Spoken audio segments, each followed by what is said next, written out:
بسم اللہ الرحمن الرحیم۔ شروع اللہ کے نام سے جو بڑا مہربان نہایت رحم کرنے والا ہے۔ عدیل وائس کے معزز ناظرین گرامی، السلام علیکم۔ ایک شخص نے ایک غلام خریدا تو اس غلام نے اپنے آقا سے 3 شرطیں کی۔ پہلی یہ کہ جب نماز کا وقت آئے تو آپ مجھے نہ روکیں گے۔ دوسری یہ کہ آپ مجھ سے صرف دن میں خدمت لے سکیں گے مگر رات کو مجھ پر یہ پابندی نہ ہوگی۔ تیسری یہ کہ میرے رہنے کے لیے کوئی ایسا کمرہ عنایت فرمائیں گے جو میرا پسندیدہ ہو اور دوسرے شخص کو اس میں آنے کی اجازت نہ ہوگی۔ آقا نے غلام کی تینوں شرطیں منظور کر لیں اور غلام کو حکم دیا کہ اپنے رہنے کے لیے محل سرائے میں اپنے لیے کمرہ پسند کر لے، جس میں ہر کمرہ ایک سے ایک بہتر ساز و سامان کے ساتھ آراستہ تھا۔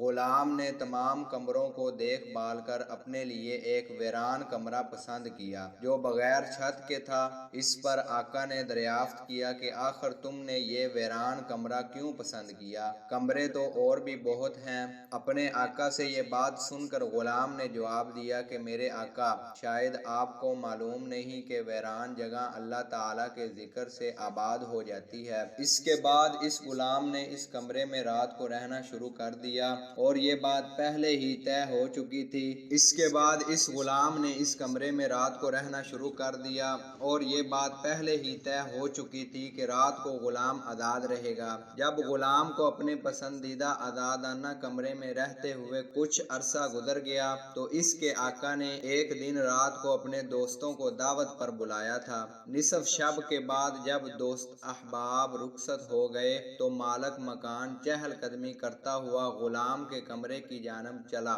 تو دیکھا کہ ایک نورانی قندیل نے اوپر سے آ کر کمرے کی خالی چھت کو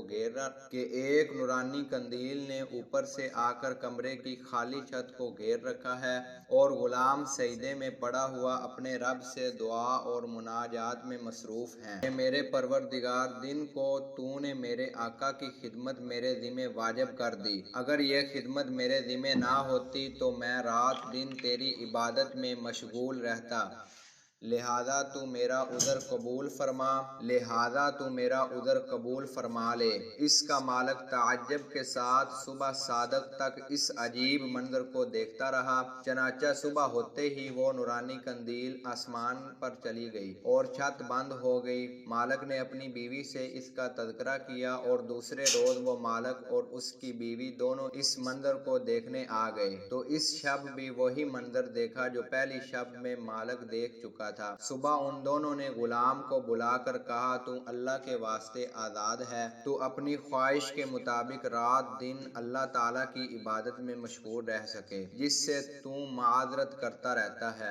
اور ساتھ ہی اس کے مالک اور اس کی بیوی نے غلام سے اس کی ان کرامتوں کا ذکر کیا جو رات کو وہ دونوں دیکھ چکے تھے۔ جب غلام کو معلوم ہوا کہ مالک پر اس کا پردہ فاش ہو گیا ہے تو اس نے اسی وقت دربار الہی میں ہاتھ اٹھا کر دعا کی کہ اے پروردگار، میں نے تجھ سے دعا کی تھی کہ میرا پردہ کسی پر نہ کھولنا، مگر اب جب کہ میرا راز دوسروں پر ظاہر ہو گیا جس کو میں راز رکھنا چاہتا تھا، تو مجھ کو اپنے پاس بلا لے۔ چنانچہ اسی حالت میں اس کی روح پرواز کر گئی اور اللہ تعالیٰ نے اس کی مغفرت فرما دی۔